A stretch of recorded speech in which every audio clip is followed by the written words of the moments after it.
മുഹറം പടിവാതിക്കൽ വന്ന് നിൽക്കുമ്പോൾ ചെയ്തു തീർക്കാൻ ഒരുപാട് പണികളുണ്ട്. ഇന്ന് മോക്ക് പനിയും കൂടി ആയതുകൊണ്ട് രാവിലെ തന്നെ ബ്രേക്ക്ഫാസ്റ്റിന് കഞ്ഞി തന്നെയാണ് ഉണ്ടാക്കിയത്. എല്ലാ വർഷവും മുഹറം ഒന്നിനേക്ക് ഞാൻ ഒരുങ്ങാറുണ്ട്. അത് എൻ്റെ ഒരു നിർബന്ധമാണ്. എൻ്റെ ഒരു വിശ്വാസത്തിൽ ആ ദിവസം പോലെ നമുക്ക് നല്ലതാണെങ്കിൽ മുന്നോട്ടുള്ള കാര്യങ്ങളൊക്കെ സ്മൂത്തായിട്ട് പോകുമെന്നും മാത്രമല്ല, ഞാൻ ബിസ്മി എഴുതി വെക്കാറുണ്ട് 113 പ്രാവശ്യം. അതൊക്കെ ചെയ്തിട്ട് എന്തെങ്കിലും നല്ല അനുഭവം ഉണ്ടെങ്കിൽ കമൻറ്റ് ചെയ്യട്ടോ.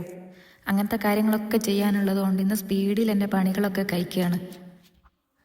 അതുകൊണ്ട് തന്നെ ഇന്ന് നല്ലൊരു തിരക്കുള്ള ദിവസമായിരുന്നു. അതിനിടയിൽ മോളൊന്ന് ഹോസ്പിറ്റലും കാണിക്കണം, കുറച്ച് സാധനമൊക്കെ വാങ്ങിക്കൊണ്ടുവരാനുണ്ട്.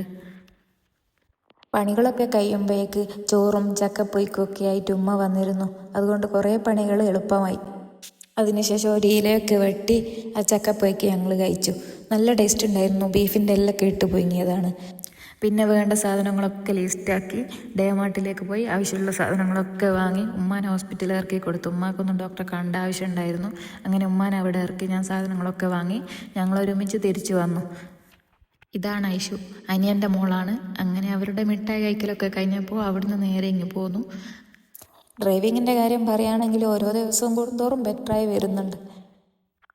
സാധനമൊക്കെ വാങ്ങി വന്നാലുള്ള പ്രധാന പണിയെന്ന് വെച്ചാൽ ഇതൊക്കെ ഒന്ന് ഓർഗനൈസ് ചെയ്ത് ഓരോന്നിൻ്റെ സ്ഥാനത്തെടുത്ത് വെക്കണം. അതൊക്കെ റെഡിയാക്കി സെറ്റായി വരുമ്പോഴേക്ക് കുറേ ടൈം അങ്ങ് പോയി. അങ്ങനെ ഈ ഒരു ദിവസം കുറേ കാര്യങ്ങളുണ്ടെങ്കിലും പറയാൻ കുറച്ച് മാത്രമേ ഉള്ളൂ. ഇനി കൂടുതൽ വിശേഷങ്ങളും കഥകളും ഒക്കെ ആയിട്ട് പിന്നെ വരാം. നിങ്ങൾക്ക് ഈ പേജ് ഇഷ്ടപ്പെടുവാണെങ്കിൽ ഒന്ന് ഫോളോ ചെയ്ത് കൂടെ കൊടുക്കോ. അതിനിടയിൽ ഒരു പാസ്തയും കൂടി ഉണ്ടാക്കി കഴിച്ചു. അപ്പോൾ ഇനിയിപ്പോൾ നാളെ കാണാം. മുഹറത്തിൻ്റെ നോമ്പിൻ്റെ വിശേഷങ്ങളൊക്കെ ആയിട്ട് നാളെ കാണാം. Okay, by.